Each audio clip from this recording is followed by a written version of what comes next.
Meet our think tank. They've answered hundreds of general knowledge questions under exam conditions before the show. Their answers are in, but how helpful will they be to the three contestants? Playing the game are John, who's retired from West Yorkshire, Dan, an operations manager from Redditch, and Vanessa, a hospitality receptionist from Manchester. This is Think Tank.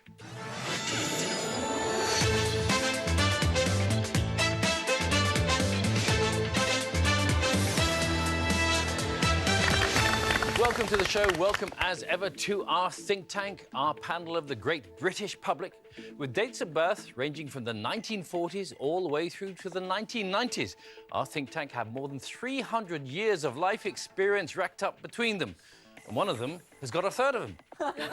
Let's hope they picked up some useful knowledge along the way to help our three contestants as they compete for the glory of winning a cash prize. Nice to see you all. John, you're retired. What were you doing before you were retired? Been in the forces. I was a computer operations analyst in international banking. And you're in the armed forces, were you? I was in the armed forces for 13 years. Are you good at quizzes? Quite good, yes. We won the local pub quiz a few times. Oh, a few times? A few times. So you're a regular? Yes, every week. So you can deal with the pressure of... As long as you can maybe get a pint in your hand. That's the problem here today. It's a dry studio. Yeah. What's your best subject going to be, John? Probably geography. And what are you not so good at? Film. I have the attention span of a gnat when it comes to films. Peter will help you there. Not with your attention span, but with your film knowledge, won't you? I'll try my hardest to help you, John. Yeah, he's a real film buff, so good. Glad to have you with us. OK, Dan, special interests? Batman. Big Batman fan. And do you collect the memorabilia as well? Yeah, started off with collecting my own memorabilia, and then I get all the novelty socks and shower gels and everything else now for Christmas. And Batman birthdays, shower gel? Yeah, it exists. People give you that? Yeah, smells like Gotham. What's your best area? Probably sport, football in particular. And where will you need help? Politics, probably. Religion, that sort of thing. Jackie, you're good at politics. I dabble. Yeah, I like to dabble. I always have an opinion on everything. So obviously I'm interested in politics. Do you know, I never noticed. OK. Well, welcome to the programme, Dan. And Vanessa, you're a hospitality receptionist. Any lifelong ambitions? I'd love to open my food stall. A food stall? Yes. What kind of food? Selling wraps, really, like burritos, but from different countries, and just trying new little dishes. That's sort of your field, isn't it, Diane? Oh, yeah, love to cook. And, of course, when you say wraps, you could think of rotis as well, with all the different fillings. Rotis are very popular in Barbados and the Caribbean. They're a bit like a wrap, but lots of meat. Sounds delicious. Vanessa, your strongest subject's likely to be what? Music, probably 80s, 90s pop. Nisha, that's right in your territory, That is right up my alley. So, like, 10cc, I'm Not in Love is, like, absolute favourite. What are you not so good at? Geography, politics. Geography, politics. What, Mark, a double bubble for you, isn't it? Yeah, absolutely. Geography, politics, even geopolitics. Wow, brilliant. Well, welcome to the programme, all three of you. Over 3 rounds, our contestants will try to tap into the knowledge of the think tank to build up as much money as possible. Don't forget, the tankers have tried to answer all the questions to the best of their ability, whether right or wrong. The 2 highest scorers go through to the final. Ultimately, just one of them will walk away with a cash prize. So, ready to play the first round? OK, here we go. In this round, then, I'm going to ask you a question, and then every member of the think tank will reveal the answer they gave before the show. The correct answer's always there somewhere, but there are any number of mistakes in there too. Pick out the right answer, £200 is added to your prize fund. You get 2 questions each. John, you're up first. So here's the question we asked the think tank. In the book by Herman Melville, which species of whale is Moby Dick? Have a think about that while we see what the think tank thought. Jackie. Sperm whale. Humpback whale. Sperm whale. Humpback whale. Killer whale. Blue whale. Humpback whale. Killer whale. So 4 varieties of whale to choose from, John. What do you think? Yes. Well, I don't think it's killer whale, because that's orcas. So it's a lot, it was a white whale, so I would think it's possibly a sperm whale. Sperm whale's your answer. for the species of whale in Moby Dick by Herman Melville. Let's see if you're right. It was a sperm whale. Well done. Moby Dick was pursued by Captain Ahab in the Pequod. Well done to Max and Jackie. Presumably, Max, you've read the book. It's a great book. I've never hunted a whale, but it does give you a very good idea of what it would be like, I'm sure. OK.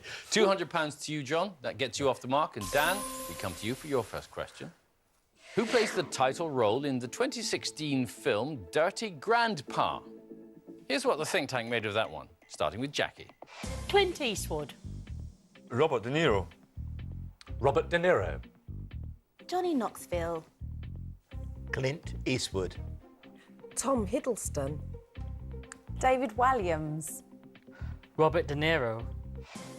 Quite a broad cast of characters for you to choose from. Yeah, I think I knew the answer before it came up anyway. My initial thought was Robert De Niro, just knowing the cover from seeing it out in shops. So, yeah, I think the answer is Robert De Niro. Robert De Niro is your answer for the actor who plays the title role in Dirty Grandpa. Let's see if you're right. It is Robert De Niro. Well done. And Robert De Niro starred alongside Zac Efron. Well done to Mark, Peter and Max again for getting that one right. £200 to you, Dan, and we come to Vanessa for your first question. The Worcestershire Beacon is the highest point in which of the UK's 43 official areas of outstanding natural beauty? A long question. Let's see what the think tank made of it. Peak District. Brecon Beacons. Peak District. Lake District. Peak District. Peak District. Peak District. Malvern Hills. The Peak District seems to be a very popular choice, chosen by 5 of the think tank. Are they right, Vanessa? Well, I don't actually know the answer, but my guess would have been Peak District, so I'm going to go with Peak District. So you're saying Peak District is the area of outstanding natural beauty in which the Worcestershire Beacon finds itself? Let's see if you're right. It's the Malvern Hills.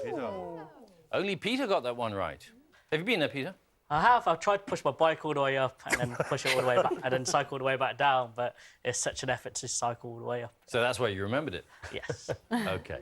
Nothing for you there, Vanessa. Lots of other chances coming up, though. Here's your second question, John. Yeah. According to the official website of the US government, which biblical name was the most popular name given to American baby boys born in 2015?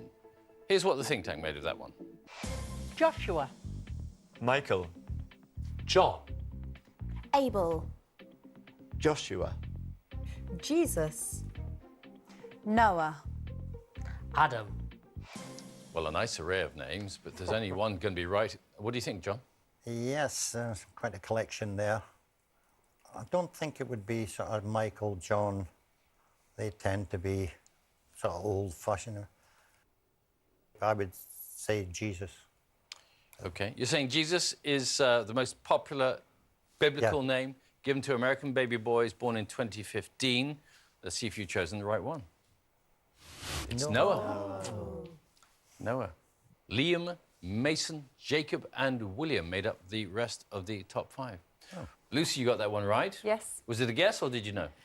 I went for it because it's the name of Chris Evans' son, and I listen to his breakfast show every morning, and it was a biblical name, and I like it. OK, fair enough, that'll do. Yeah. All right, well done. Nothing for you, John, there. Dan, we come to your second question. Graphite is a form of which chemical element? So, chemical, scientific question for you. Here's what the think tank made of it. Lead. Steel. Carbon. Granite. Lead. Lead. Carbon. Carbon. 3 for lead, 3 for carbon. Couple of others in there as well, Dan. Yeah, have no idea the answer on this one. I was hoping there was going to be a clear majority from the think tank to lead me, but obviously there's a split. But I'll go with the 3 members that went with carbon. I'll take a punt with carbon. Carbon is your answer as the chemical element from which graphite is a form. Let's see if you're right. Carbon it is, well done. Also called plumbago or black lead. Apparently, yeah. OK. £200 for you, Dan. Vanessa, here's your second question. Which US city was the main setting for the popular TV drama series The Wire? Where did the think tank go with this? Jackie? Boston. Baltimore. Baltimore. Chicago. Chicago. Washington. Chicago. Seattle. Fair old spread for you to choose from there, Vanessa. I've not actually watched The Wire. I know it's very popular, but I've not watched it yet. So I think I'm going to go with Peter with Seattle. I just feel like it may be Seattle. Seattle's your answer? Yes. As the US city that was the main setting for the popular TV drama series The Wire. Let's see if you are in the right place there. It's Baltimore. I'm afraid. And it starred the British actors Dominic West and Idris Elba. So nothing for you just yet? Oh, now you remember? Yeah. Just a little bit too late. OK. Nothing for you there. Still got time, though. So that brings us to the end of the first round. Let's take a look at how you're all getting on. Vanessa still to get off the mark. John is on £200. In the lead, though, at the moment, Dan with £400. That could all change, though. There's a long way to go. In our next round, every member of the think tank is holding 2 questions, which they answered correctly before the show. So you're going to take it in turns to pick someone from the think tank whose knowledge you think you can match. For every correct answer, another £200 will be added to your prize fund. They're not experts, but they are interested in different subjects, so think carefully about who might be on your wavelength, OK? Once a think tank has asked both of their questions, they can't be picked again. John, you get to go first. You have the whole bunch to choose from, so who do you think is in your general knowledge area? Oh, I think I'll go with Ken. I think the pensioners will be in the same wavelength. Well, this is probably the best decision of your life. I'm sure you'll get this.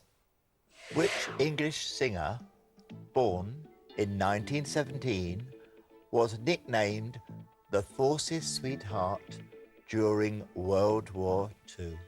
Well, I think she was just recently made a dame, and that would be Dame Vera Lynn. Vera Lynn?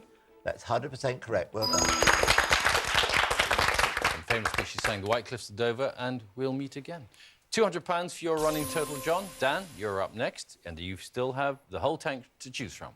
Yeah, I think I'll start off with someone probably similar sort of age, and I'll go with Peter, I think. Peter. OK, at school, we had extracurricular activities and I got taught first aid by Mrs Glenn. So it's a first aid question, so good luck with this one. For what does the letter C stand in the basic first aid primary survey known as Dr. ABC? What does the C stand for in Dr. ABC? Never heard of Dr. ABC, but I think as it's a first aid, I'll take a punt and go with care. Care, you're going with? Is care right? I'm afraid it's circulation. I'm sorry about that. Circulation. Stands for danger, response, airway, breathing, circulation, all the things you have to check for when you're doing emergency first aid. Is that right? That's correct. OK, all right. Nothing for you there, Dan. Vanessa, you're up next. You can still choose any one of the 8. I'm going to go with Anisha. Anisha, our office assistant. I am happy you chose me because I finally get a chance to pronounce my love for this man. Like, he's beautiful, he's talented, he's a pioneer in the grime industry, and I just love him so much. Oh, my God. OK, so my question is, which London-born MC and grime artist released the album Konnichiwa in 2016? I actually have no idea. I'm going to guess and just say Wiley. So you're going with Wiley? Yes. Is that the answer, Anisha? Wiley? No, unfortunately, it's my love. It's Skepta. Skepta. Yeah. That's the answer. Corn on the Curb and crime-ridden tracks from the album. Yeah. But for those of us who are not quite au courant, can you tell us what grime is? So grime is basically like a very urban sound that came around in the early 2000s in like East London. It's very raw kind of sound, and I feel that Skepta's kind of pushed it to the masses now. So he performed on the Pyramid stage in Glastonbury, and he's just kind of taking it overseas. Like he's doing stuff with Drake and Kanye, and he's just amazing. He's amazing. Good. That's it. Thank you very much for that. Thank you. I'm a big fan. We'd never have guessed. We'd never have guessed. Nothing for you there, Vanessa, I'm afraid. We come back to John. Who do you think you can match this time round? I think I'll have Jackie. Looking lonely all up in the corner. I am. I knew the answer to this one because me and my husband has actually celebrated this anniversary. So the question is, which precious stone is traditionally associated with the 40th wedding anniversary? Well, I can remember my mum and dad on their 40th wedding, and that was their ruby anniversary. Ruby? That's quite right, yeah. Well done. So silver is 25, sapphire is 45, and diamond is 60. You've had your ruby, have you? Yes, yes. You were a child bride. I was 5. It'll be 42 years this year we've been married. Ah, that's lovely. Well done. £200 for you then, John. And Dan, we come to you for your second question. Still, you can choose anyone you like. I think I was torn between Anisha and Lucy for this one, but as Lucy hasn't been asked a question, we'll go with Lucy. Oh, Lucy. very kind of you. So science is a bit of a guilty pleasure of mine. If you kind of have an interest in that area, this might be something you know. In 1859, which famous scientist published the book On the Origin of Species? Haven't got any clue on this, but I think I'll take a punt with Charles Darwin. Charles Darwin? That's a brilliant punt. Well done. It's correct. Well done.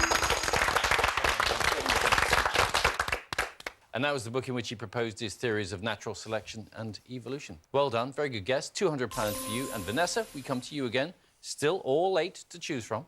OK. I'm going to go with Diane and see maybe you're into food like myself. Maybe Yes, absolutely. Well, I'm going to put you in the zone, OK? So the years in 1974, the teacher made me sit at the back of the class because the kids couldn't see past my afro. So it's out here, yeah? And this programme comes on the TV. So I've put you in the zone, I've sent you the vibes. In 1974, Helen Worth joined the cast of Coronation Street playing a which character? I think... I'm not 100% sure. And I do watch Coronation Street, but 1974, I'm not too sure. I'm going to go for a guess and say, is it Gail? You're going with Gail? Yes. Gail? You're right. Well done.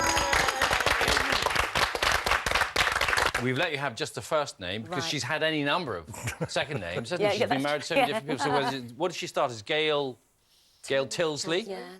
Gail Platt? Gail Platt, yeah. Gail McIntyre? Yeah. Gail Potter? Wow. And Gail Rodwell? Yes. So how many? That's it, 5? Michael. Yeah. 5 different names Yeah. she's had? Wow, she's a gale force. What did she get?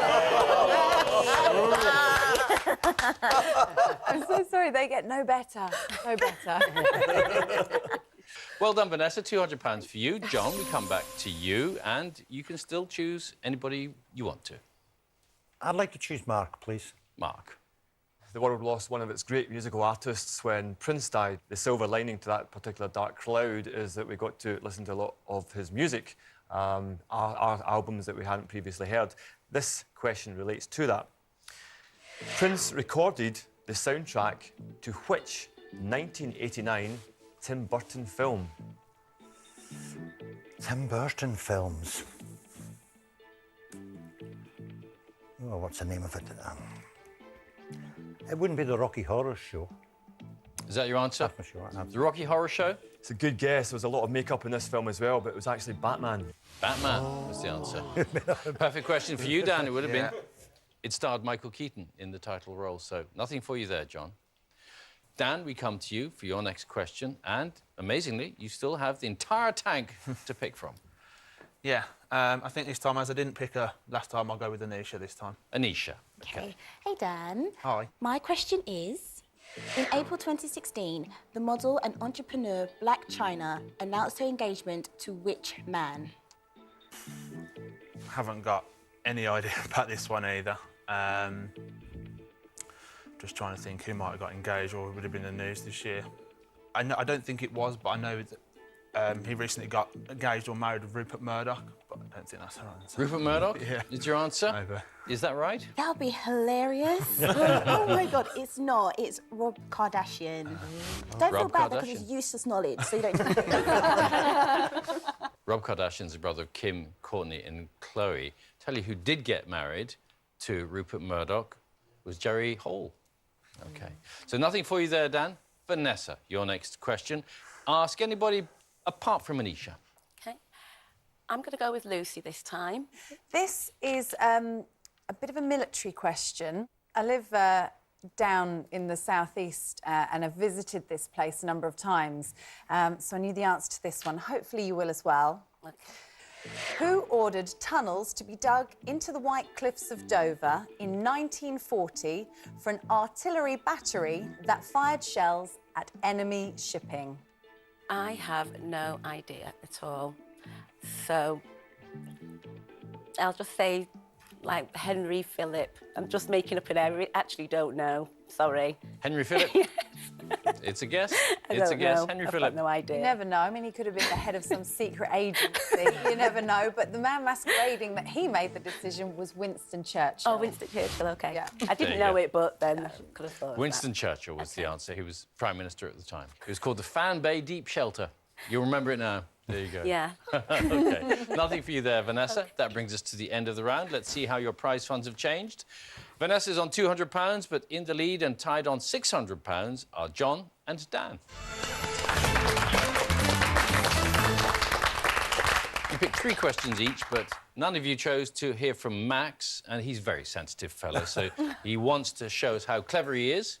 So we're going to hear the question that you answered correctly earlier. Well, Just for fun. Just for fun. I'm very sad you didn't ask me about this because it is a secret passion of mine, which is American country music. And I absolutely love it, and I listen to it all the time on repeat. When I went to visit America, there's one place that I had to visit, basically as a pilgrimage for this, which was Nashville. So the question was, Nashville is the capital of which US state?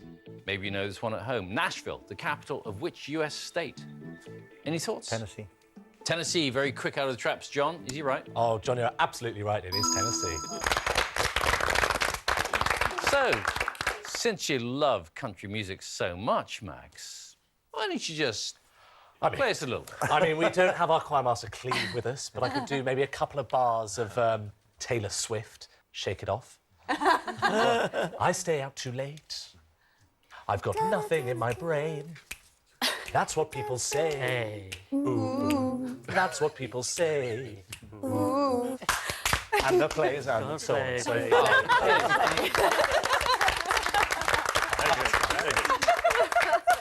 Well done, Max. That's brilliant. Thanks, OK. Bill. Right, let's get back down to business, shall we? John, Dan and Vanessa, one of you will have to leave the game shortly, but there is one last chance to take the lead and you can still catch up, Vanessa. All of you are now going to be asked the same question. 2 members of the think tank will then give you the answer that they gave before the show and their reasons for it. Only one of them will have the correct answer, though. If you side with the right person, you'll add an all-important £200 to your prize fund. Just 5 questions remain, though, before we do have to bid farewell to one of you, so choose your answers carefully. And here is the first question. In which part of the human body is the Cupid's bow located? Jackie and Anisha are going to tackle this one. Jackie. Thought about the human body and the skeleton and what in there could look like a Cupid's bow. And then I thought, the pelvis. It's like a Cupid's bow if you look at it. The only thing different is some people have bigger bows than others. So, to the pelvis. OK. Anisha? It is the upper lip. So Rihanna has a perfect Cupid's bow because it has that little dip, like it's bow and arrow. So it's definitely it's the upper lip. All right. Jackie says it's the pelvis. Anisha says it's the upper lip. Contestants, who's right? Lock in your answers, please. And what have you come up with? All 3 of you are going with Anisha and the upper lip. Are you right? Yep. Yes, you are. Well done. Now you mentioned it, it is. Yeah. Bit late onto that one, yeah. And Anisha, absolutely right in your description there. It is because the shape of the lips forms a bow. OK. £200 to all of you, then. Here's our next question. In terms of people's first languages, which is held to be the most commonly spoken mother tongue in the European Union? Ken and Lucy are going to have a go at this one. Ken.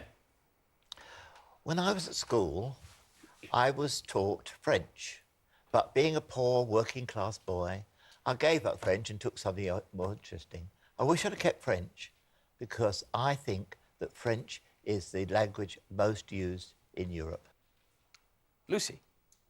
I went with German. Obviously, Germany speaks it, but then you've also got Austria, Switzerland. So I thought it's the native tongue of a couple of people outside of the obvious country. So that was how I kind of arrived at German. Ken's going with French, Lucy's German. What do you think, contestants? Lock in your answers. And what are you saying? John and Dan say it's German. Vanessa is going with French. Who's right? It's German. Oh. Yeah. 16% of people in the EU speak German, 12% speak French. £200 to John and Dan, and here is question number 3. In which country did the dance-like martial art form called capoeira originate? Jackie and Peter have a go at this one. Jackie. Well, in our house, my husband and both my sons did martial arts. Not this particular one, but they did martial arts. So there was an awful lot of wax on, wax off. You can just imagine, can't you, walking through those. Move out of the way, I'm making tea, wax on, wax off. I know there was an awful lot to talk about where it came from, and it was Japan. Peter. I remember playing Street Fighter 2, and there was a character, and his speciality was capoeira, and I say it's Brazil. Very straightforward. Jackie says Japan, Peter says Brazil. What do you think, contestants?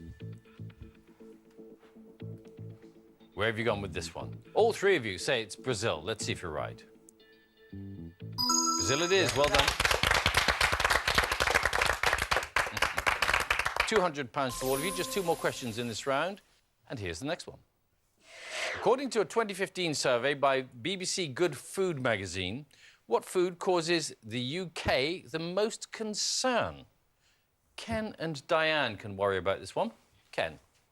Well, there's been such a lot in the press lately about this. I can't think of anything else. It's got to be sugar. Diane? I thought of nuts because I was more thinking along the lines of allergies and the fact that nuts can kill.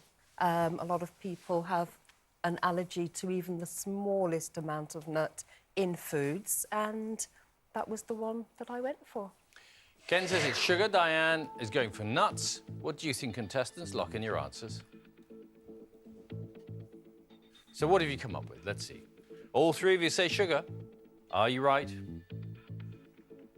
Sugar it is. Well done. Horse meat came second in that survey. Oh, okay. Yeah.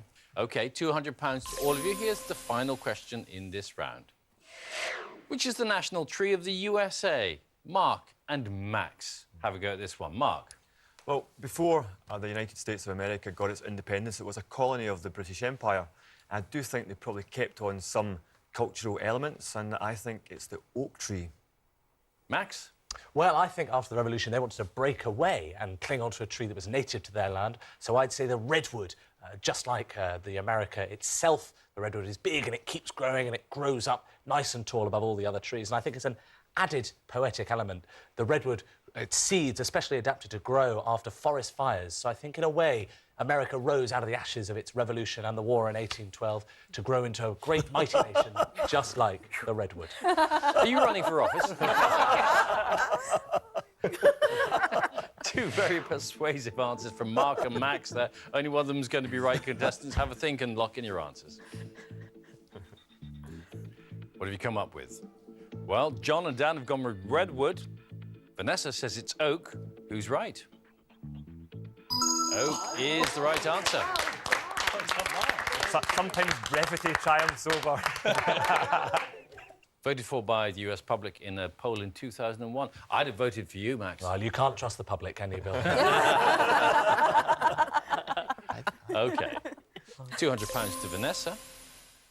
So, contestants, that is the end of the main game, so shall we take a look at your totals? John and Dan are tied on £1,400. Not too far behind, but trailing with £1,000 is Vanessa. So I'm sorry, Vanessa, we have to say goodbye to you. I hope you've Found it a worthwhile experience? Yeah, it's been absolutely lovely, and I've enjoyed meeting everybody. Well, It's been great. It's been great to have you with us. Thanks very much Thank you for very playing.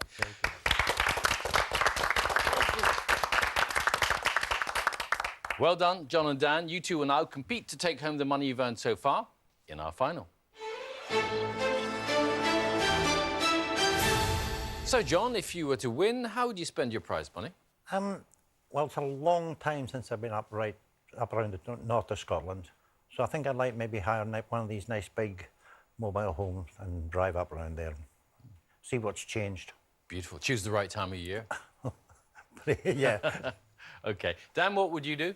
Well, I've just bought a first house with my girlfriend, Joanne, so the money would probably go on home improvements, unless she decides she wants a holiday instead. She'll make the decision. Is that likely? Yeah, she's the boss. It's funny, all the guys on the show say that sort of thing, because they know who's watching. Yes. Don't they? All right. Well, look, good luck to you both. Our final is a general knowledge battle. I'm going to ask you 5 questions each. Whoever gives the most correct answers takes home the money that they built up so far. You're not on your own, though. The think tank is still here to help you if they can. You can pick someone to consult with before you answer the questions. Each member can only be picked once this time round, OK? And the difference in the final compared to the rest of the show is that they haven't seen any of these questions before either. So they're just as much in the dark as you are, really. OK, ready to play the final? Here we go. Starting with you, John, here's your first question. The band Daft Punk was formed in which country? Who do you want to go with for that one? Daft Punk. Oh, Anisha. Hello. Excuse me. Hey. My music finished in about 1979. Okay. Knowledge, so. Right. For some reason, I want to say Australia. Do you have any ideas, John? I don't know whether I've got the wrong band. Quite possible.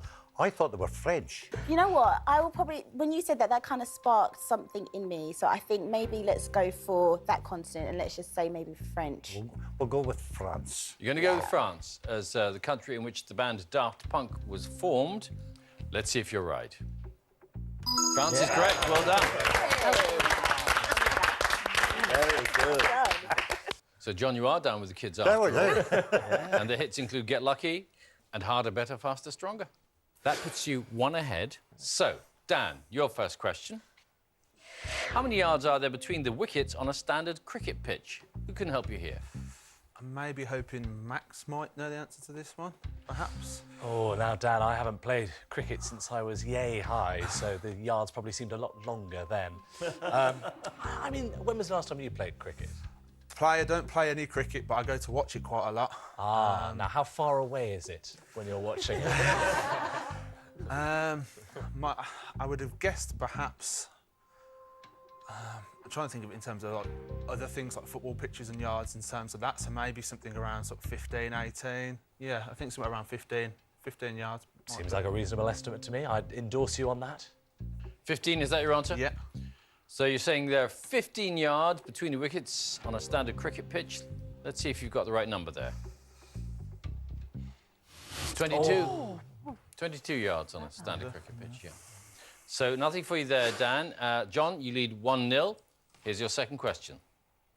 Phoenix Park and the Halfpenny Bridge are features of which city? Bit of geography there. Who do you think is the best person to choose now? I think Mark might know this. I think Mark might not know this. Oh, dear. What are you thinking, John? Well, just by the name Phoenix Park, I think through rugby and stuff like that, I think it's Dublin. I think that's a pretty good estimate, John. It's been a few years since I've been in Dublin, but Halfpenny Bridge does ring a bell. I think if a little message is going off in your head about Dublin, that's probably a pretty good guess. I'll let you go for Dublin, please. Bob. Dublin. You're saying Dublin is the city in which Phoenix Park and the Halfpenny Bridge are features. Have you got the right place? You have. It is Dublin. Well done. The Halfpenny Bridge is officially known as the Liffey Bridge as well. Okay. So 2-0 to you, John. Dan, you've got a little bit of catching up to do, but still time. Here's your second question. Duncan Jones, the director of the films Moon and Source Code, is the son of which singer? Who's going to help you along with that one?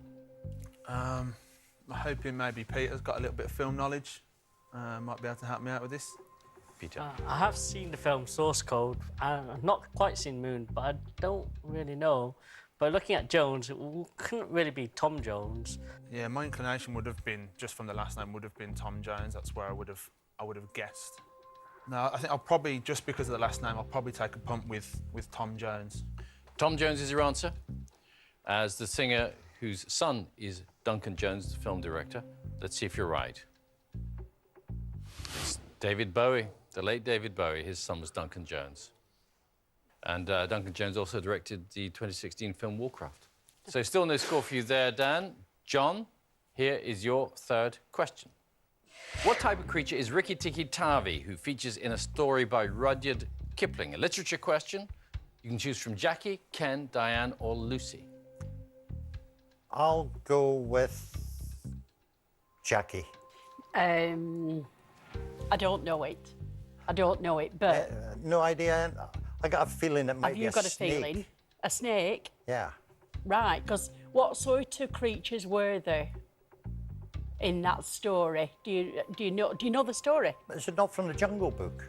Well, that's what struck me. First of all, that's what I thought it might be from, and that's what I was thinking, what sort of creatures were in there. But I think sometimes if you have something that comes into your head straight away, that was my gut it's feeling, a gut yeah. reaction, and sometimes it, and I can't help you by giving anything more.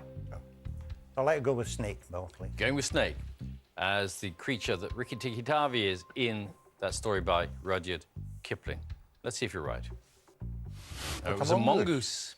Ah, yeah. There were snakes in the story, cobras, but Rikki Tikki Tavi was a mongoose who protected a family against snakes. Still 2-0 to you, John. Dan, here's your third question. In 2016, Billie Piper announced her separation from which actor? Just 3 of the think tank to choose from now. Hoping perhaps Lucy might know the answer to this one. Well, I know she was married to Chris Evans, but they separated way before 2016. I'm not really up on my celeb culture, I'll be honest. Do you have any inklings at all? No, I knew she was married to Chris Evans a while ago.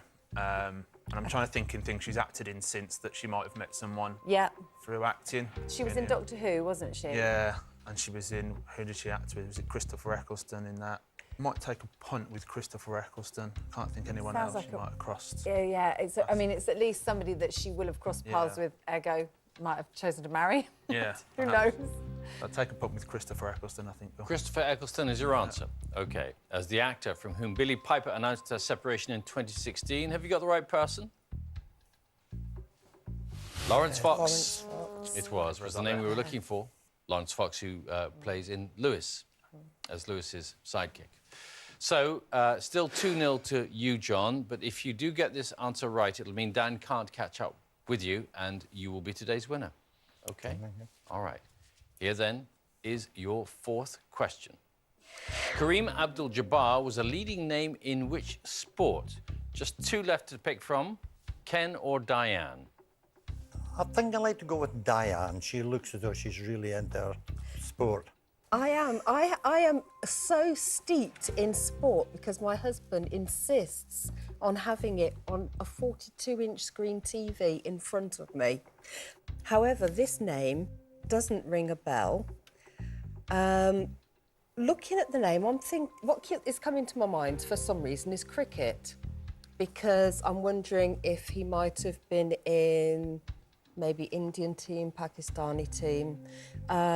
Did you have any thoughts on? Well, my thought is he's American. Right. And I think he's possibly basketball. Really? And, yeah, I think it's basketball.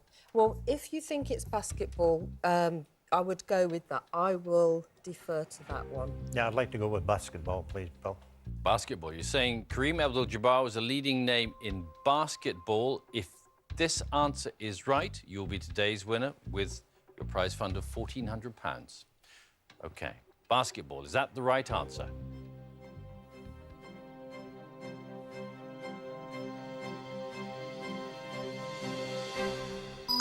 Basketball it is. Congratulations, John. You are today's winner. Well done. Yeah. Kareem Abdul-Jabbar dominated basketball in the 1970s. Yeah. Largely because he was 7 feet 2 inches tall. So very well remembered. Good knowledge there. Well tried, Dan. You're up against a very strong player here, weren't you? So I'm afraid you're not taking anything home, but thanks very much for playing, and I hope you've enjoyed meeting this lot here. Yeah, been a great day. Good, thank you. Thanks very much. John, as our winner, you're definitely taking home your prize of £1,400 then, and you will shortly have the chance to add an extra £1,000 to your winnings. First, though, let's take a moment to find the think tanker who gave the most correct answers during the show, and it was... Max and Peter. Split the glory. Are you guys very competitive then? Does it mean a lot to be the winner in that respect? No, not yes, given up now. That's all the time. I think everyone's got a speciality and they all have a good chance of making top tanker. Yeah. It's right, isn't it, that the person who gets named as having the most correct answers buys the drinks after the show? Yes, absolutely. That is a great rule. Peter, you're looking a bit sad about that. OK. Well done, both of you. OK. John, you now have one last chance, then, to boost your prize money as you face our question impossible. You did very well there. All those pub quizzes, have they been paying off for you? Yeah, I think so. Yeah, fantastic. So, John, this is the toughest question of the whole show because no one in the think tank got it right earlier. If you can achieve what none of them could and give us a correct answer, that extra £1,000 will be yours. Shall we take a look, then, at your question impossible?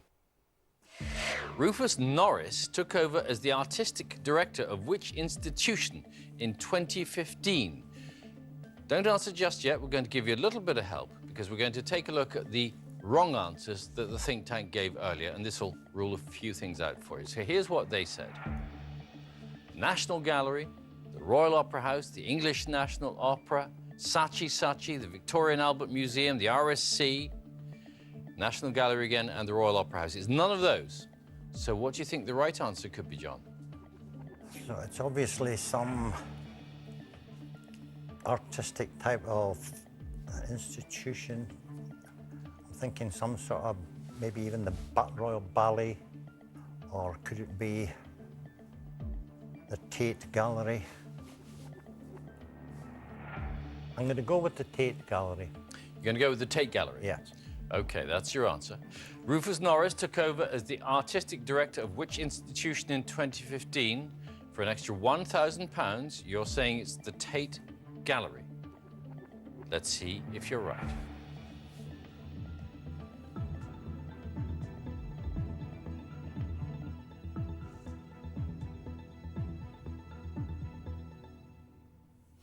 It's the National Theatre, I'm afraid. Okay. Hard luck, John. I'm afraid you didn't conquer the question impossible. Still leaving with £1,400, so that'll get you into a motorhome and driving around Scotland a bit, won't it? I sincerely hope so anyway, Bill. Well, we hope you have a really pleasant journey with it too. And thanks very much. You've been a great player. Thank you. Thank you very much. Thanks. Thank you. You're welcome. Thanks for watching. Do join us next time when 3 more contestants will see whether they can bank on the think tank. Until then, it's goodbye from them. Bye. And it's goodbye from me. Bye-bye.